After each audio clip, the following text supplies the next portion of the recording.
दोस्तों, इस सदी के महानतम वैज्ञानिकों में से एक स्टीफन हॉकिंग का मानना था कि एस्टेरॉयड प्रभाव से हमारी पृथ्वी को बड़ा खतरा है। उनके अनुसार इंसानियत को खत्म करने वाली दो प्रमुख चीजें हैं, एक न्यूक्लियर वॉर और दूसरा एस्टेरॉयड इम्पैक्ट। अंतरिक्ष में लाखों एस्टेरॉयड हैं जो सूर्य के चारों ओर घूमते रहते हैं। इनमें से कुछ एस्टेरॉयड वैज्ञानिकों द्वारा डिटेक्ट किए जा चुके हैं। आमतौर पर इनका आकार इतना छोटा होता है कि इन्हें पृथ्वी पर मौजूद टेलीस्कोप से देख पाना मुश्किल होता है। इसी वजह से ज्यादातर एस्टेरॉयड की पहचान उनके टकराने के कुछ घंटे पहले ही हो पाती है, जब वे पृथ्वी के काफी करीब पहुंच चुके होते हैं। हाल ही में नासा के वैज्ञानिकों ने एक एस्टेरॉयड की खोज की है जो साल 2038 में पृथ्वी से टकरा सकता है। आपने शायद कई बार यह सुना होगा कि एक एस्टेरॉयड पृथ्वी से टकराने वाला है, लेकिन वास्तव में ऐसा कभी नहीं होता। हालांकि इस नए एस्टेरॉयड के मामले में ऐसा नहीं है, जहां सामान्य एस्टेरॉयड के टकराने की संभावना 2 या 3% होती है। वहीं इस एस्टेरॉयड के टकराने की संभावना 72% से भी अधिक है। इसका मतलब यह है कि इसके टकराने की संभावनाएं काफी अधिक हैं। सबसे चिंताजनक बात यह है कि इसका आकार 800 मीटर तक हो सकता है। इतने बड़े एस्टेरॉयड का प्रभाव एक देश की पूरी आबादी को समाप्त कर सकता है, जो हमारी पृथ्वी के इकोसिस्टम के लिए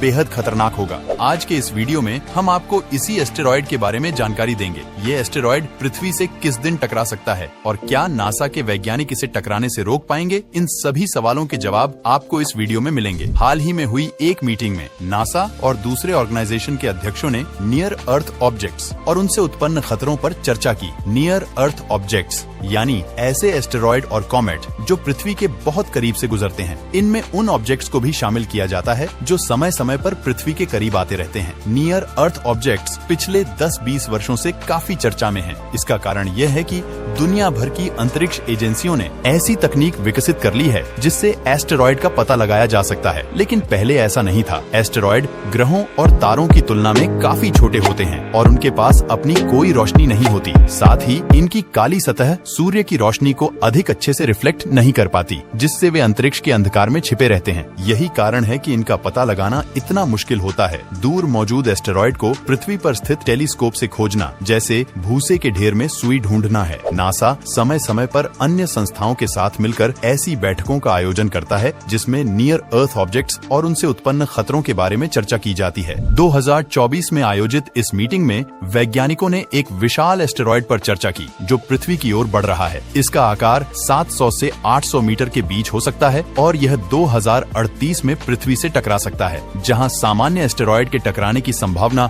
2 या 3% होती है, वहीं इस एस्टेरॉयड के टकराने की संभावना 72% है। इतनी अधिक संभावना को बहुत खतरनाक माना जाता है और इस स्थिति में एस्टेरॉयड से बचना लगभग असंभव हो जाता है। नासा के वैज्ञानिक यह जांच करना चाहते थे कि क्या उनके पास कोई ऐसी तकनीक है जिससे इस तरह के खतरे को टाला जा सके। यदि आप स्पेस साइंस में रुचि रखते हैं तो आप डार्ट मिशन के बारे में जरूर जानते होंगे। इस मिशन में नासा ने एक सैटेलाइट का यूज करके एक एस्टेरॉयड की दिशा बदल दी थी। वे यह एक्सपेरिमेंट करना चाहते थे कि क्या इम्पैक्ट टेक्नोलॉजी के माध्यम से एस्टेरॉयड से बचा जा सकता है या नहीं। सौभाग्य से डार्ट मिशन पूरी तरह से सफल रहा। इसका सीधा सा मतलब ये है कि एस्टेरॉयड को हल्का सा धक्का देकर उसकी दिशा बदली जा सकती है। लेकिन 2024 की बैठक में चर्चा किए गए एस्टेरॉयड का आकार बहुत बड़ा है। इतने विशाल एस्टेरॉयड के रास्ते को एक सैटेलाइट की मदद से बदलना बेहद मुश्किल काम है। नासा ने एक सिमुलेशन तैयार किया जिससे यह पता चला कि ऐसे एस्टेरॉयड से किसी भी प्रकार से बच पाना संभव नहीं है। कुछ वैज्ञानिकों ने लेजर अटैक तकनीक का भी प्रस्ताव दिया, लेकिन इससे भी एस्टेरॉयड के खतरे को टाला नहीं जा सकता। जब वैज्ञानिकों ने इस खबर को इंटरनेट पर प्रकाशित किया तो चारों ओर एस्टेरॉयड से जुड़ी खबरें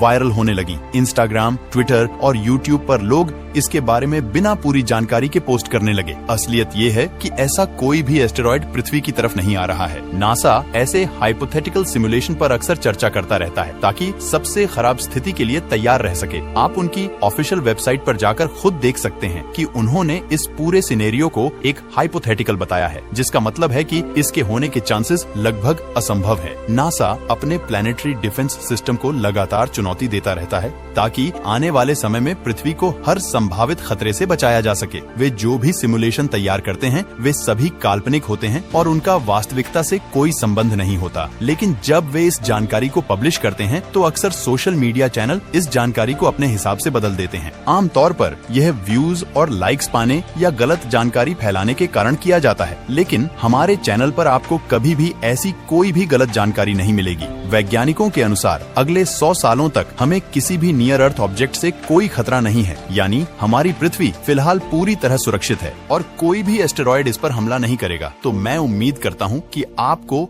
2038 एस्टेरॉयड इम्पैक्ट की सच्चाई पता चल गई होगी। और भी अंतरिक्ष के बारे में कई ऐसी बातें हैं जो आपको गलत बताई गई हैं। ऐसी ही कुछ बातें मैंने इस